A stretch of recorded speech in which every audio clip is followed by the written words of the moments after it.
We want to thank you for letting us be ourselves again. Dave White's here to help out with a review of Sly Lives, in parentheses, aka The Burden of Black Genius. This is the latest documentary from Questlove, who is an incredible filmmaker, Oscar winner for Summer of Soul a few years back.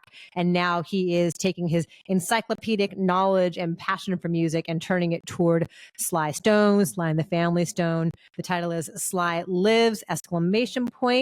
Which will make sense as the movie goes on. Come hang out with us. Come subscribe, because we love talking about documentaries here at Breakfast All Day. And there have been so many music documentaries lately, so we always want to try to get to those. We're also talking about becoming Led Zeppelin this week. So come and hang out with us.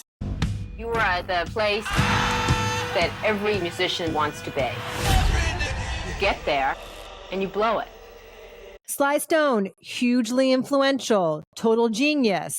Sly walked so Prince could run, which is a really interesting sort of through line. Like, one of the main things I love about this movie is like showing the influence he's had over the years. Like, basically he invented funk, and the way that he took, Black gospel church music and rock and a bunch of other influences and made this totally signature sound that defined an era is really fascinating. So you've got all kinds of archival footage, but then you have a lot of interviews with people from today talking about his influence and talking about, in the bigger picture, as the title suggests, the burden of Black genius, because this is ultimately what led to the drug use that really debilitated him and really destroyed his career.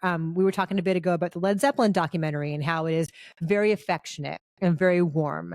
And one thing I love about this movie, besides the incredible wealth of footage and the music, and you really come away with appreciation for him all over again, is that they don't shy away from what the drug use did to him and did to his career. And they don't shy away from people who he worked with talking about how increasingly unreliable he became and just showing up totally late, not showing up at all. And the reason for the drug use was to combat the anxiety he increasingly felt with the pressure of being considered a cultural icon and a genius. And so you have people like George Clinton or like Andre 3000 talking about him specifically, but Black genius in general, Chaka Khan. And that's, I think, a really interesting way to frame this. I love the way this is edited as well. It's the same editor who did Summer of Soul for Questlove. And so like there's one segment in particular where they have Jimmy Jam and Terry Lewis talking about how they took the hook from the bridge of Thank You and made it the basis for Janet Jackson's Rhythm Nation. And that whole section is cut together so thrillingly back and forth between both songs and both videos. And they're great storytellers, these two producers who have worked together for so long. So I really enjoyed this and I learned a lot about it. And it's just another example of Questlove's ability to get his arms around a massive subject in a way that is not pedantic, but is accessible and thrilling. I agree. There is so much material here, and it could have very quickly and easily just been about the Troubles, but those Troubles only came about because Sly Stone was so on fire and prolific and like not missing when he would do something. And the pressure of that, because he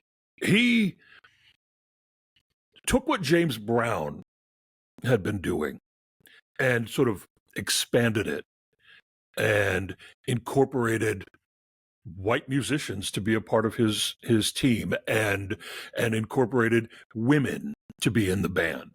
And that surprised people. Right.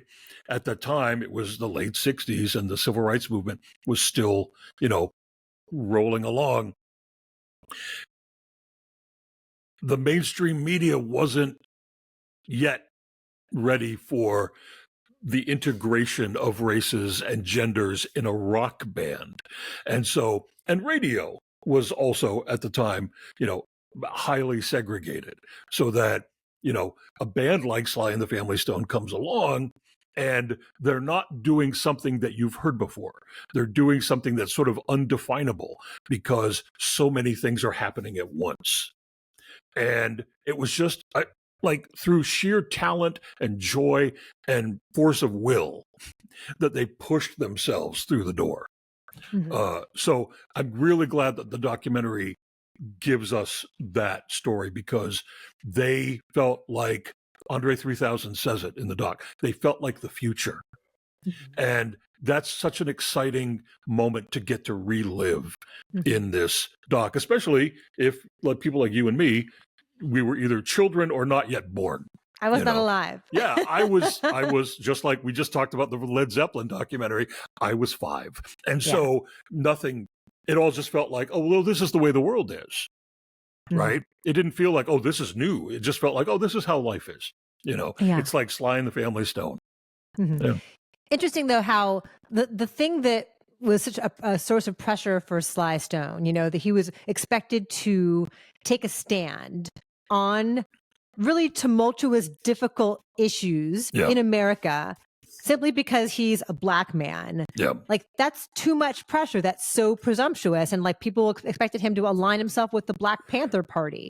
And that's not what he wanted to do. And so it's not just the pressure of fame. It's like the cultural and political pressure to stand for something at a time when people are looking to icons and looking for guidance and looking for the fight. And he didn't want to do that. And so I think we see that now, like, if people don't take a stand on things because maybe they don't feel equipped to, or maybe they don't want to, it's a hard line to walk. And I think we'll never understand what that feels like. The burden of representation is something that's felt by every group of marginalized people. If they are able to break through into the larger culture, they are expected by their own community to be everything at once for everybody. So, you've got to be in his case, they were like, oh, you're an integrationist. Oh no, you're a Black Panther. Oh no, you're this, you're that. And so he very rightly felt that pressure musically as well.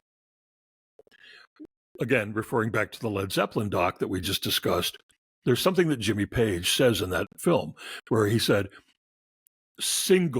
hit singles can be the downfall of a band. Because if you come out of the box with something massive, you have this exceptional pressure to keep going and to keep hitting it. And therefore, he kept saying, we're an album band. We're an album band. We don't want to be on the pop radio. We don't want that. We don't want to have to deal with that. It's an experience. You sit down and take in the whole experience, right? Sly and the Family Stone, however, had hit after hit after hit after hit after hit. They were, I do remember this, they were all over the radio. Yeah. And radio is fickle. It changes its tastes every few years. There's a cycle, right? Yeah. And they're like, well, we know you. Who's new over here? And he didn't know how to adapt to that in a way that commercially, would be acceptable and that would work with his own artistic ideas. And then comes fame and money and drugs. Yeah. And D'Angelo speaks to that too. Oh, wow. Does he? Like, the most rueful interview across the board is D'Angelo. Because he had his own experiences in the 90s becoming hugely famous, and then things sort of evened out for him. And you can see it on his face and in his voice. He's like, yep, this happens, and then this happens, and then this happens, and then you don't know where to go next. Yeah, it's very moving. Yeah. Some of the interviews are really entertaining. And like Andre 3000, of course, is so insightful, and he has really cool things to say. But the D'Angelo one, gives it a gravitas. Yeah, for sure. I just to reiterate what you said, I love the Jimmy Jam, Terry Lewis moment where they explain, and this is how you create something new from a digital sample, a very maligned subject in pop music history, but that to me has always been just such a thrilling thing to hear what hip hop and house and electronic dance music does with samples and how they can recreate. You can make something brand new out of a batch of samples. I mean, look at the entire career of Daft Punk. And that Yeah. is what happens. And if you're Yeah. great at it, you can make something beautiful out of something that has already been made. Yeah, and the Beastie Boys are really good about that, about like digging through and they finding did the something. same thing. Yeah. And the Yacht Rock documentary speaks to this as well, like people rediscovering Steely Dan or Michael McDonald to make it the basis of an entire song that's new and different. So, yeah, so I think these are all targeted to people our age, right? Like this must be because all the movie executives are, people who greenlight these things are like late Gen X, early Boomer, and they want to go back and feel nostalgic. And so we're getting this wealth of these kinds of movies. They want to feel like they felt in elementary school because that Sly and the Family Stone's sense of the utopian is something that we don't get now. I don't hear it in pop music. I don't hear the world can be a better place in pop music. I hear, and it's Gen X's fault because we pushed, all the complaint bands, all the angry, angsty, punk rock and post-punk bands. Right. It's our fault. So here we are now. Entertain us. Yeah. All right, Dave, what's your number on Sly Lives? This is 8. Yeah. Okay. Yeah, I will say 8.5. Questlove's just great. Like you can feel his love for the music. He's so knowledgeable. Anyway, so this is now streaming on Hulu if you want to check that out.